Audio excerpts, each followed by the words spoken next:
모세가 온 이스라엘을 불러 그들에게 이르되 이스라엘아 오늘 내가 너희의 귀에 말하는 규례와 법도를 듣고 그것을 배우며 지켜 행하라.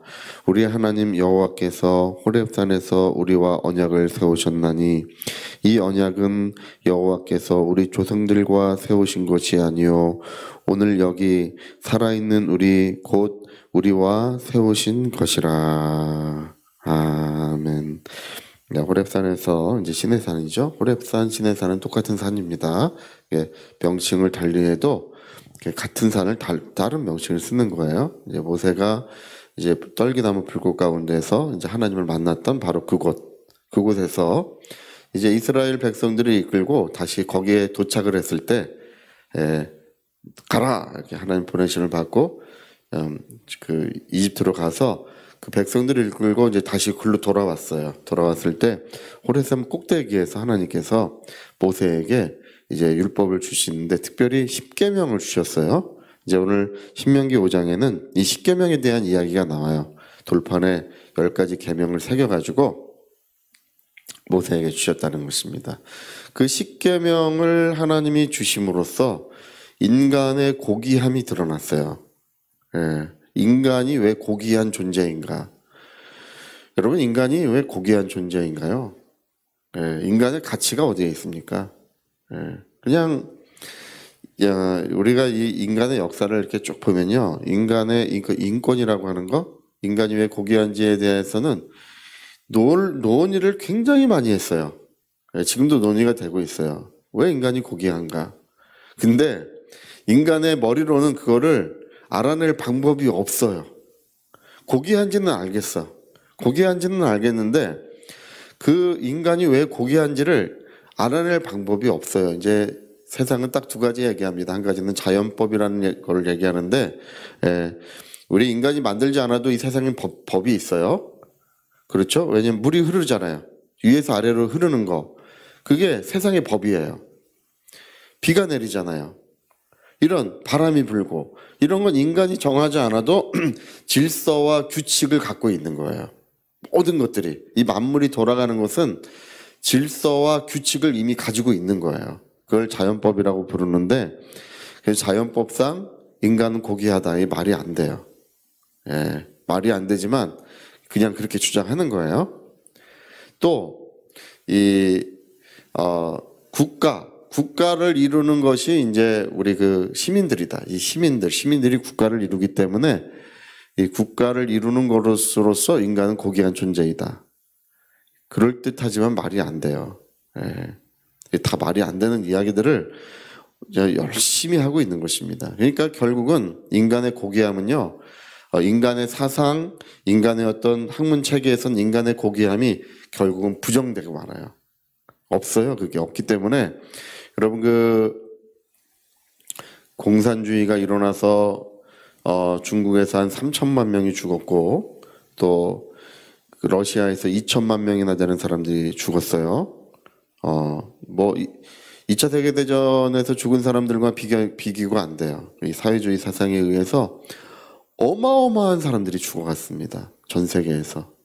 우리 킬링 필드라고 하는 캄보디아인가요? 거기는 400만 명인가 500만 명이 죽었는데 그냥 그 작은 나라가 들판에 시체가 그냥 얼마나 많은 사람이 죽었는지 킬링 필드라고 하는 말을 쓰는 게 들판에 시체가 널렸다는 것입니다. 그렇게 우리나라도 이제 사회주의 사상이 일어나서 얼마나 많은 사람이 죽었습니까? 이 전쟁을 하고 지금도 그 상처가 아물지 않고 남아 있습니다. 왜 죽어갔는지 몰라요. 그 많은 사람들이 왜 죽어갔는지 영문을 모르고 죽어갔어요.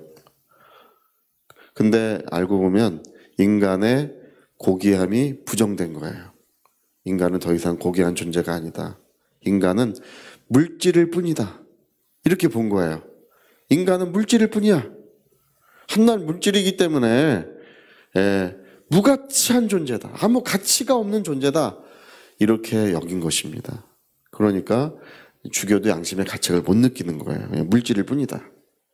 여러분, 인간은 물질일 뿐인 것이 아니라 인간의 고귀함은 이 성경에서만 가르쳐 주는 거예요. 여러분, 영광과 존귀와 찬송을 받으시는 분은 하나님 한 분이십니다. 그는 지존한 분이시고 지극히 높으신 분이시며 지극히 거룩한 분이십니다. 모든 영광의 주님, 그 하나님이십니다. 네. 모든 권세의 주님, 하나님이십니다. 네. 그분만이 지존하신 분이셔요. 근데 성경은 그 고귀하고 영화로우신 분의 형상으로 우리를 지으셨다는 것입니다. 우리는 고귀한 자의 형상을 입고 있어요. 할렐루야. 그래서 인간이 고귀한 거예요. 우리 인간은 왜 이렇게 고귀한 존재인가?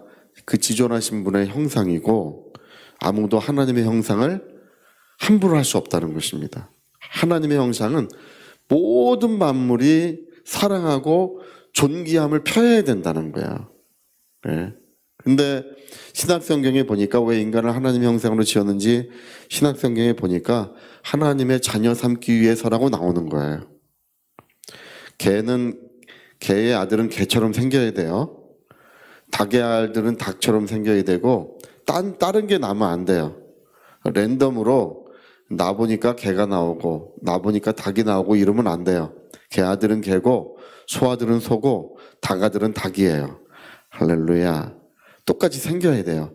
하나님의 자녀는 하나님의 모습을 가지고 있어야 된다는 것입니다. 그래서 하나님의 형상대로 사람을 지으신 창세기 1장의 이유가 신약성경에 대해서야 비로소 밝혀지는데 하나님의 영광의 자녀를 만드시는 이야기가 나오는 것입니다. 그 영원한 생명을 주셔서 하나님의 자녀의 그 아름다운 모습, 고귀한 모습으로 우리를 거듭나게 하시는 것입니다.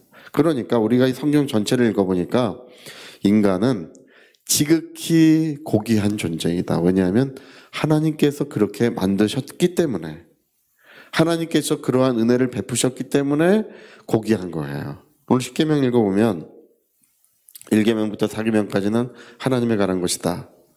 맞는 얘기이기도 하지만 그렇지 않습니다. 1계명부터 10계명까지가 전부 다 하나님에 관한 이야기입니다. 예.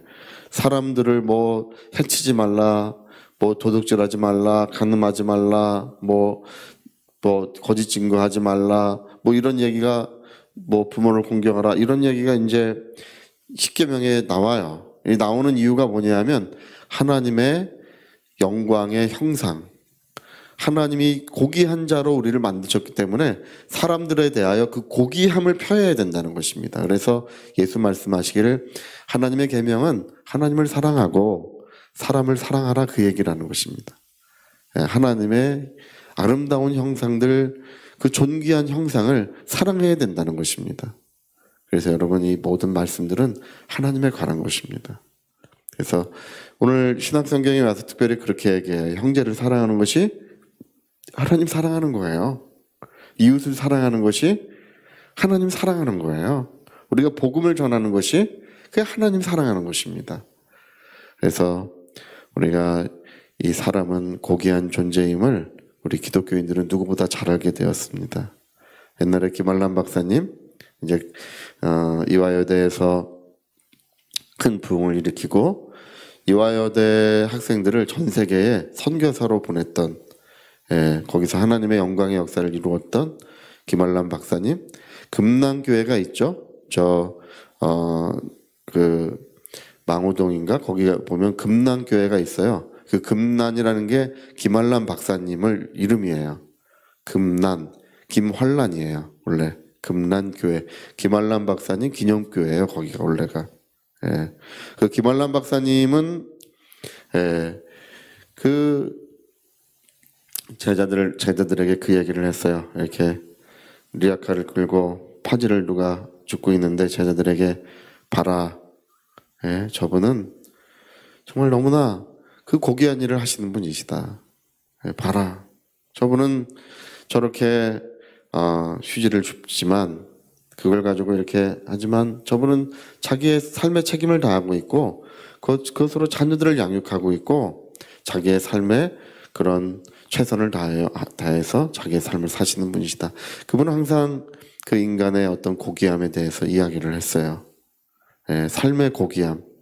또 노동의 고귀함 이런 것에 대해서 항상 이야기를 했습니다. 여러분 우리는 정말 사람에 대한 우리가 바라보는 시선을 우리가 바꾸는 것이 필요합니다. 사람은 하나님의 형상으로서 또 하나님의 영광의 자녀로서 지극히 고귀한 존재입니다. 우리 서로 사랑하며 살고 서로 축복하며 살며 하나님의 복된 날들을 이루어 가야 될 줄로 믿습니다. 네, 자 우리 같이 한번 기도하시겠습니다. 왜 인간은 고귀한 존재인가? 우리 십계명은 그 인간의 고귀함을 비로소 드러냈어요. 하나님의 수준에서 인간을 말하고 있습니다. 하나님에 대한 것을 말하면서 인간을 똑같이 하나님과의 일치, 하나님의 고귀함을 인간에게 적용시키고 있어요. 네. 하나님의 그 지존하심을 인간에게 적용시키고 있어요. 하나님은 우리 인간을 고귀한 존재로 빚어주시고 지으셨다는 것입니다. 우리 위하여 통성으로 기도하시겠습니다.